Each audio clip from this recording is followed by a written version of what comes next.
Good morning, नमस्कार। मैं doctor प्रकाश बेगड़ और मेरे यूट्यूब चैनल में आपका स्वागत करता हूँ। जैसा अपना प्रतिरोध या रेजिडेंस का जो टॉपिक चल रहा था उसमें अपने रेजिडेंस पढ़ लिया था। आज अपन पढ़ेंगे दो रेजिडेंस या दो प्रतिरोधों का संयोजन किस प्रकार करते हैं। दो रेजिडेंस या प्रतिरोधों का संयोजन किस प्रकार करते हैं। तो संयोजन मुख्यतः वैसे तीन प्रकार के होते हैं, लेकिन जनरली अपन इसको दो टाइप्स में पढ़ा जाता है। एक जो सामान्य होते हैं, एक होते हैं मिश्रित। सामान्य में दो टाइप्स होता है, एक कौन सा आपका श्रेणीक्रम संयोजन जिसको बोलते हैं सीरीज कॉम्बिनेशन, एक बोलते हैं समांतर क्रम जिसको बोलते हैं पैरेलल कॉम्बिनेशन। तो आज जो अपन टॉपिक पढ़ रहे हैं वो पढ़ेंगे सीरीज कॉम्बिनेशन। कौन सा टॉपिक पढ़ेंगे? सीरीज कॉम्बिनेशन, या हिंदी में से बोले श्रेणी क्रम संयोजन। श्रेणी क्रम संयोजन। अब श्रेणी क्रम क्या होता है? डायग्राम से माध्यम से अपन समझते हैं कि अपन ने तीन प्रतिरोध लिया या तीन रेजिस्टेंस लिया, R1, R2 और R3। R1, R2, R3। R1 का ये दूसरा सिरा R2 के पहले सिरे से, यानी क्या मतलब? इस प्रकार का संयोजन जिसमें R1 का दूसरा सिरा R2 के पहले सिरे से तथा R2 का दूसरा सिरा R3 के पहले सिरे से इस प्रकार संयोजित करते हैं कि एक दूसरे क्या हो जाएगा, श्रेणी क्रम में या श्रेणी सीरीज में क्या हो जाए, इनका संयोजन हो जाए। तीन इसमें वोल्ट मीटर लगाएंगे। तो वोल्ट मीटर हमेशा किस क्रम में लगाते हैं? आपको पता है पैरेलल कॉम्बिनेशन जोड़ा जाता है या समांतर क्रम में जोड़ा जाता है।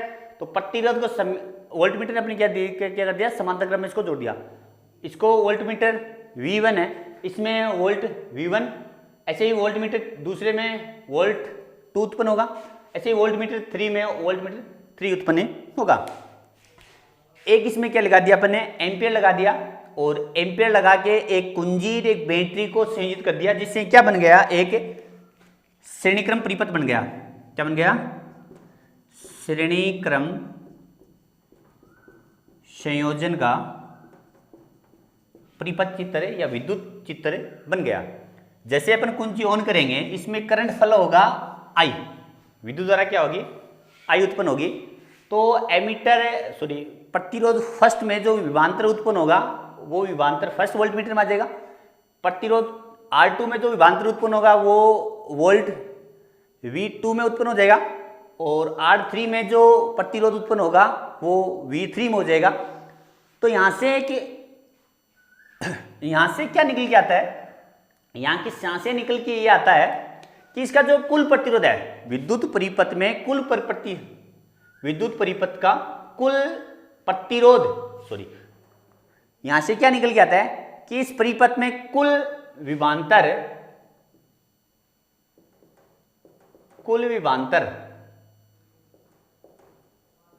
प्रत्येक प्रतिरोध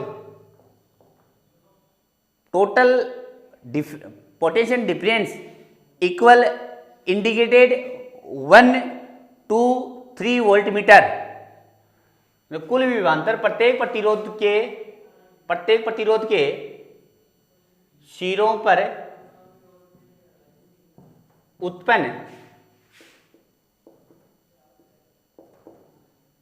विभवांतर के योग के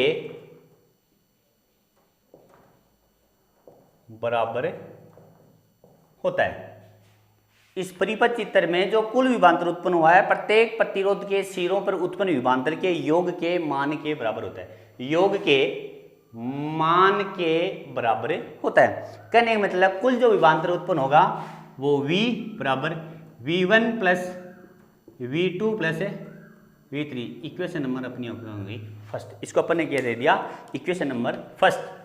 अब सेकंड बात अपन इसमें क्या देखेंगे, डायग्राम अनुसार अपन कहेंगे ओम के नियम के अनुसार, ओम के नियम के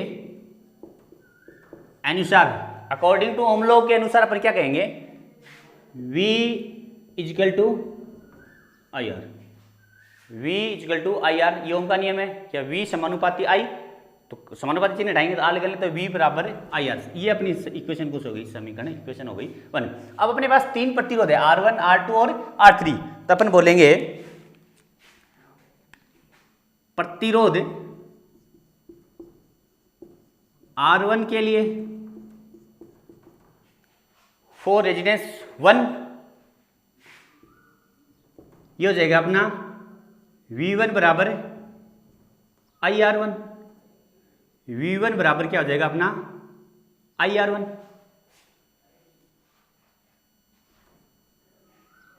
प्रतिरोध R1 के लिए V बराबर IR1। ऐसे अपन बोलेंगे प्रतिरोध R2 के लिए, प्रतिरोध R2 के लिए तो अपना हो जाएगा V2 बराबर IR2। ऐसे फिर बोलेंगे प्रतिरोध R3 के लिए, R3 के बोलेंगे V3 बराबर IR3।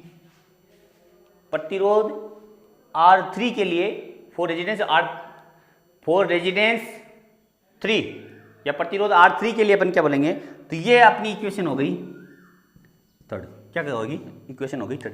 अब क्या करेंगे कि इक्वेशन फर्स्ट में इक्वेशन 2 और समीकरण 3 का मान रखेंगे, तो अपन लिखेंगे समीकरण 1 में समीकरण 2 व समीकरण 3 का मान रखने पर, समीकरण 1 में समीकरण 2 व समीकरण 3 का मान रखने पे तो अपने पास क्या आएगा, इस फर्स्ट में 2 और थर्ड का अपन मान रखेंगे तो V बराबर क्या लिख दें अपन IR, तो अपन ने लिख दिया IR बराबर V1 की जगह क्या लिख दिया अपन ने IR1, V2 की जगह अपन ने क्या लिख दिया प्लस IR2, V3 के लिए लिख दिया अपन लिख दिया IR3 अपना हो गया।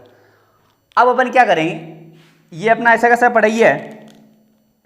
अब अपन क्या करते हैं, IR पढ़ाई है, इन तीनों में ही कॉमन है तो अपन ने क्या ले लिया, कॉमन ले लिया 1 R1 बचा, इसमें R2 बचा और इसमें R3 बचा।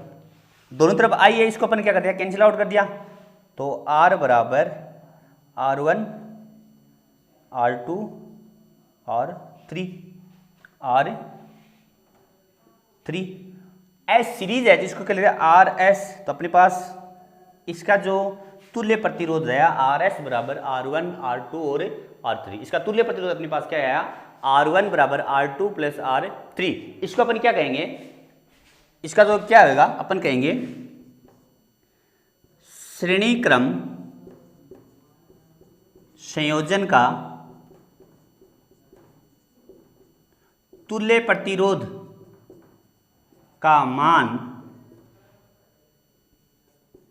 प्रत्येक प्रतिरोध के मान के योग के, प्रत्येक प्रतिरोध के मान के योग के बराबर या तुल्य